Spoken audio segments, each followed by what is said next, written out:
Hello and welcome to A Good 10 Minutes. I'm your host Alex. I'm going to be providing your early morning market news and headline updates from the previous day in under 10 minutes. No spin, no bias, no BS. Factual, objective, apolitical, and fast.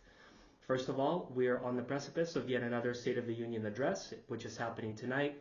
President Biden will be delivering a speech.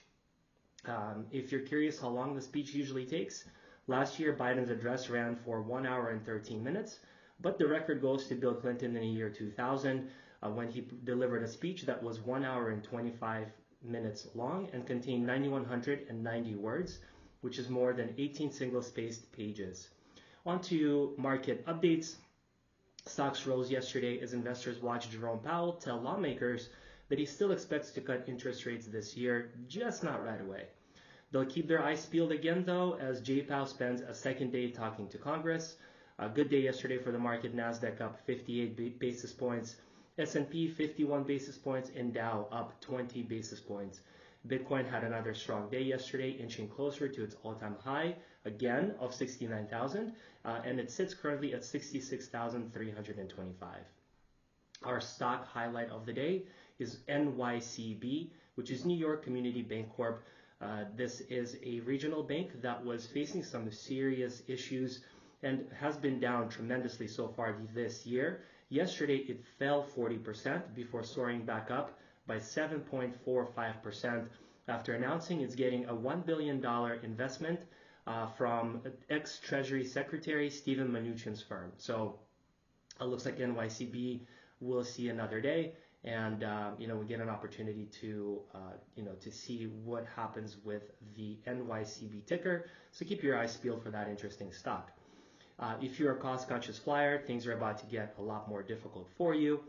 Carriers say they're countering rising operating costs and declining airfare. There was about a 6% drop in January from a year before, and it looks like they collected $33.3 billion in luggage fees last year alone, surpassing pre-pandemic levels, and that was before these new higher prices.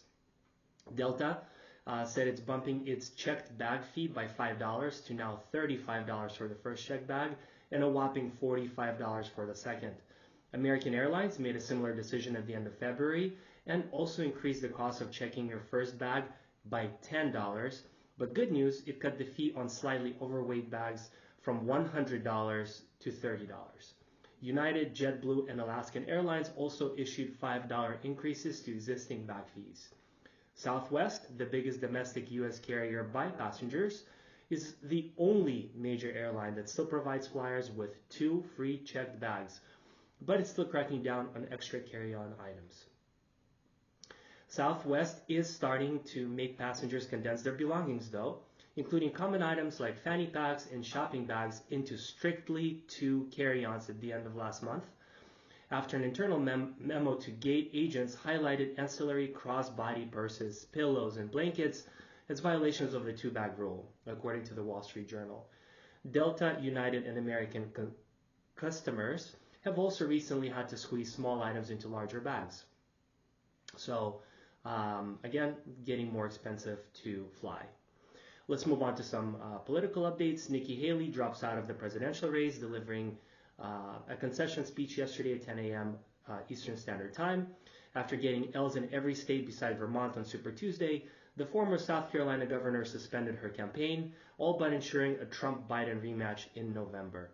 Despite bowing out, Haley didn't immediately endorse former President Trump, saying it was now up to him to, quote, earn the votes of those in our party and beyond it who did not support him, and I hope he does that, end quote. But another GOP figure who has sparred with Trump did offer an endorsement yesterday.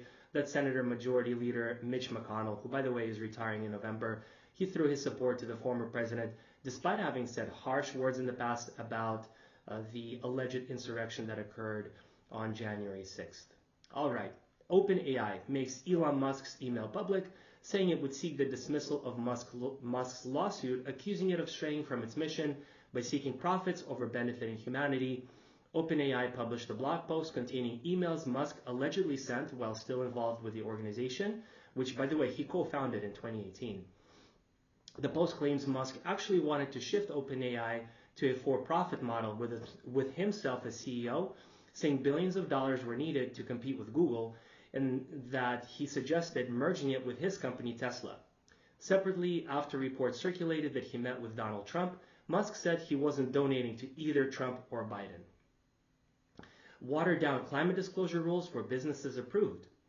The SEC voted yesterday to finalize new regulations requiring public companies to divulge their greenhouse gas emissions after nixing a provision businesses spent years lobbying against that would have also required them to state indirect emissions from their supply chains and customers' use of their product.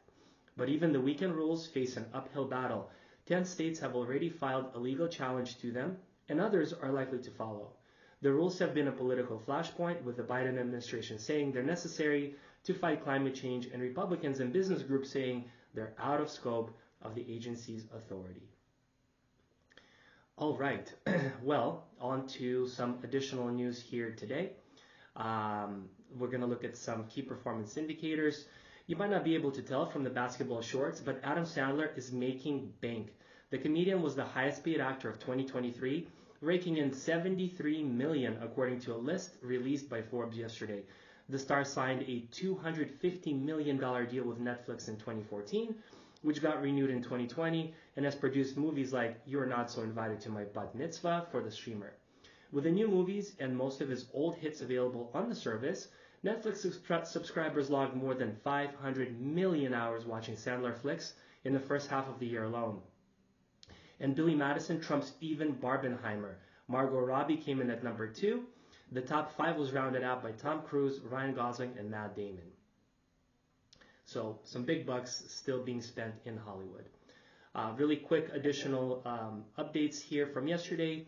Alabama lawmakers passed a law to protect IVF after a state Supreme Court ruling classifying embryos as children threw the future of the fertility treatment into doubt.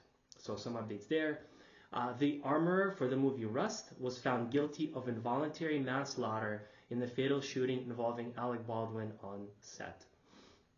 Prosecutors dropped their case accusing 3 people of stealing handwritten lyrics to Hotel California and other Eagles hits. It was a surprise move in the middle of the trial because of new emails they said should have been turned over to the defense sooner. Next, LinkedIn suffered a brief outage, leaving tens of thousands of people temporarily unable to see their former co-workers' thought leadership. Drake Bell, who starred on Drake and Josh, revealed in a forthcoming documentary that he was abused by a dialogue coach while working as a child actor. 3 crew members died in a Houthi attack on a Barbados-flagged commercial ship. The 3 deceased are, this was a Liberian-owned ship, and the 3 deceased seamen were from the Philippines. So very sad news coming out again from the embattled Middle East region and the Red Sea. Scientists confirmed that a gray whale spotted off the coast of New England was a species that went extinct in the Atlantic 2 centuries ago and blamed climate change for its reappearance in the region. Alrighty, we're now at 8.5 minutes, right under 10 as always. I hope you enjoyed this update from yesterday, and I hope you have a wonderful March 7th and a great rest of your week. Thanks so much for your time. Take care.